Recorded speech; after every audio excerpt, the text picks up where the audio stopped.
Assalamualaikum warahmatullahi wabarakatuh.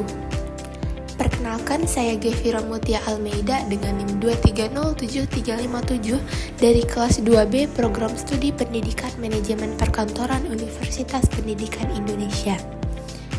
Video ini dibuat untuk memenuhi tugas pada mata kuliah Psikologi Pendidikan dan Bimbingan dengan dosen pengampu Ibu Rina Nurhudi Ramadhani, MPD. Dalam video ini, saya akan memaparkan materi berjudul Pembelajaran Berbasis Bimbingan yang merupakan suatu pendekatan yang mengintegrasikan prinsip-prinsip bimbingan dalam kegiatan pembelajaran untuk mengoptimalkan pengembangan potensi setiap siswa. Hal-hal yang akan saya bahas dalam video ini antara lain, yang pertama yaitu definisi dari pembelajaran berbasis bimbingan. Kemudian yang kedua yaitu tujuan pembelajaran berbasis bimbingan.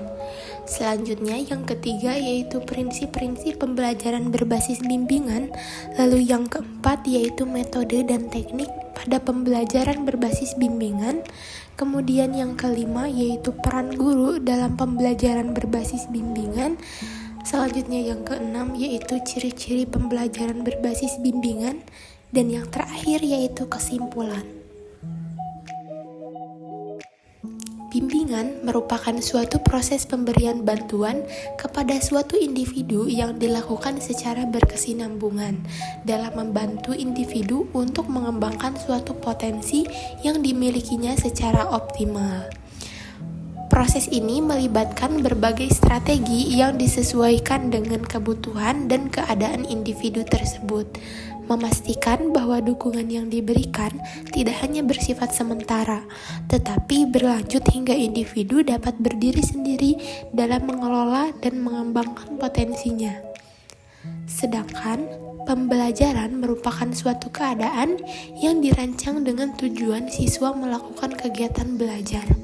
Pembelajaran ini dirancang secara sistematis dan terstruktur dengan tujuan agar setiap siswa dapat mencapai hasil belajar yang diharapkan, termasuk memperoleh pengetahuan, keterampilan, dan sikap yang diperlukan untuk keberhasilan di masa depan.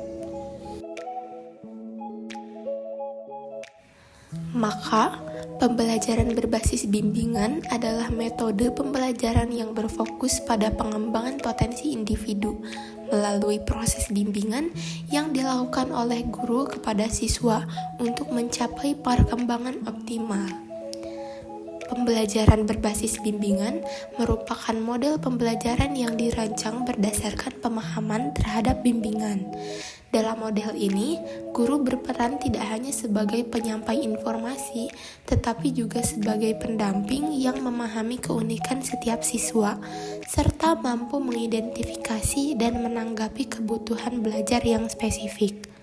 Metode ini juga memperhatikan pemahaman terhadap anak dan cara belajarnya, mendorong pendekatan yang lebih personal dan mendalam terhadap proses pembelajaran, yang tidak hanya mencakup aspek kognitif, tetapi juga emosional dan sosial siswa. Tujuan pembelajaran berbasis bimbingan diantaranya adalah yang pertama yaitu meningkatkan pemahaman individu siswa.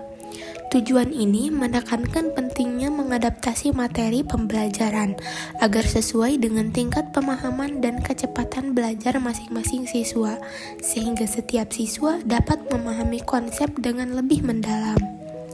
Selanjutnya yang kedua yaitu memfasilitasi kebutuhan belajar khusus setiap siswa. Ini melibatkan pengenalan dan penanganan kebutuhan belajar yang beragam, termasuk kebutuhan belajar bagi siswa dengan kesulitan belajar atau bagi mereka yang memerlukan tantangan lebih. Lalu yang ketiga yaitu menyediakan pendekatan yang lebih fleksibel dan adaptif dalam pendidikan.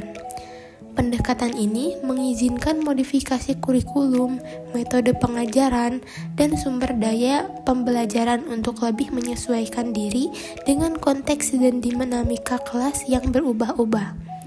Dan yang terakhir yaitu mengembangkan potensi individu melalui proses bimbingan yang dilakukan oleh guru kepada siswa untuk mencapai perkembangan optimal.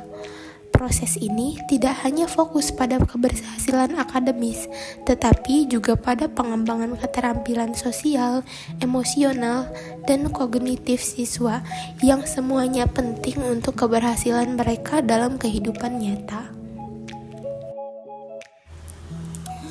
Prinsip-prinsip dasar dalam bimbingan konseling atau pembelajaran berbasis bimbingan terbagi menjadi 4. Yang pertama yaitu need assessment atau butuh penilaian, yaitu menilai kebutuhan individu dengan melakukan evaluasi secara sistematis dan menentukan tujuan pembelajaran yang sesuai.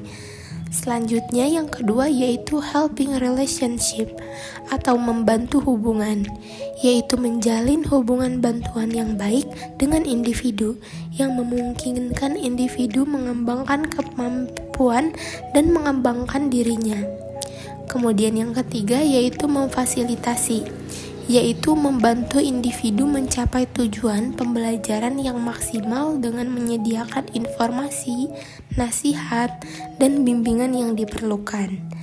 Dan yang keempat juga yang terakhir yaitu berorientasi pada learning to be, learning to learn, learning to work, dan learning to live together yang memiliki arti belajar menjadi, belajar untuk belajar, belajar untuk bekerja, dan belajar untuk hidup bersama, yaitu membantu individu mengembangkan kemampuan dalam berbagai aspek kehidupan, seperti mengembangkan diri, pembelajaran, kerja, dan hidup bersama.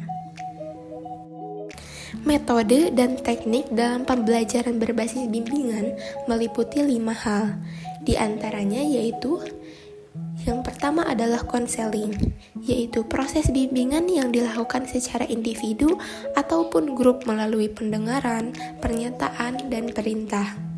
Yang kedua, nasihat, yaitu proses bimbingan yang dilakukan melalui pernyataan atau perintah yang diberikan oleh guru kepada siswa. Yang ketiga, bimbingan kelompok, yaitu proses bimbingan yang dilakukan secara grup dengan tujuan mengembangkan potensi individu dalam grup tersebut. Yang keempat, problem-based learning, yaitu model pembelajaran berbasis masalah yang mengintegrasikan pembelajaran yang prosesnya dengan serangkaian pembelajaran yang berfokus pada masalah yang dihadapi. Dan yang terakhir adalah bimbingan klasikal, yaitu layanan bimbingan yang mengintegrasikan proses bimbingan dengan proses pembelajaran yang meliputi perencanaan, pelaksanaan, dan evaluasi. Guru memiliki peranan dalam pembelajaran berbasis bimbingan. Peran-peran tersebut terbagi menjadi 3, di antaranya yaitu yang pertama adalah fasilitator, di mana guru membimbing dan mendukung siswa dalam proses belajar mereka, menyesuaikan pendekatan sesuai dengan kebutuhan individu. Yang kedua, yaitu guru sebagai pengamat, di mana guru melakukan observasi yang cermat untuk memahami kebutuhan setiap siswa dan menyesuaikan metode pengajaran.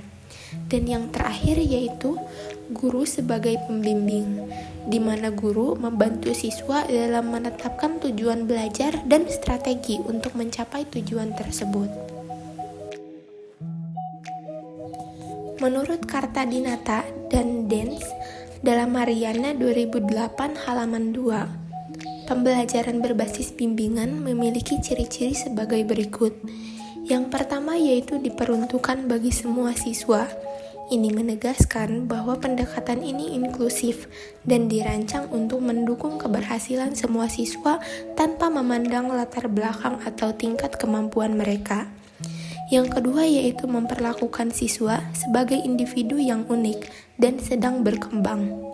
Pendekatan ini memastikan bahwa setiap siswa dilihat sebagai individu dengan kebutuhan dan aspirasi yang berbeda, yang memerlukan pendekatan personalisasi dalam pembelajaran. Yang ketiga yaitu mengakui siswa sebagai individu yang bermartabat dan berkemampuan. Pendekatan ini menekankan pentingnya menghargai dan menghormati setiap siswa sebagai individu yang mampu belajar dan berkembang dengan asumsi potensi yang tidak terbatas. Yang keempat yaitu terarah ke pengembangan segenap aspek perkembangan anak secara menyeluruh dan optimal.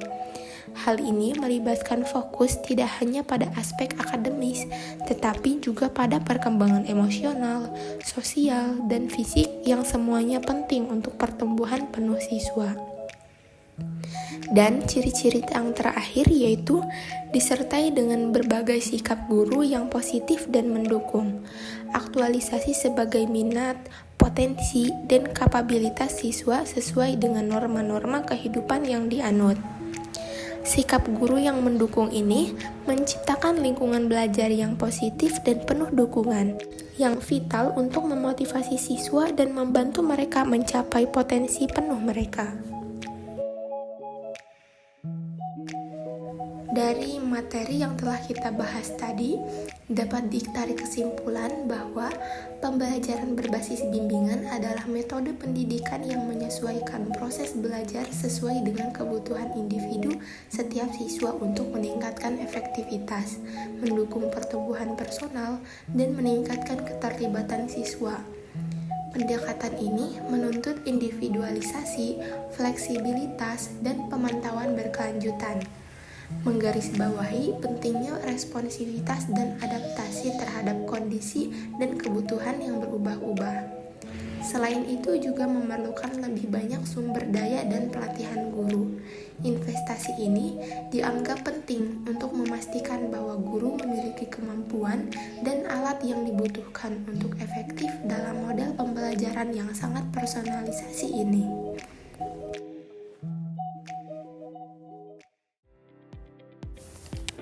Demikianlah pemaparan saya mengenai pembelajaran berbasis bimbingan.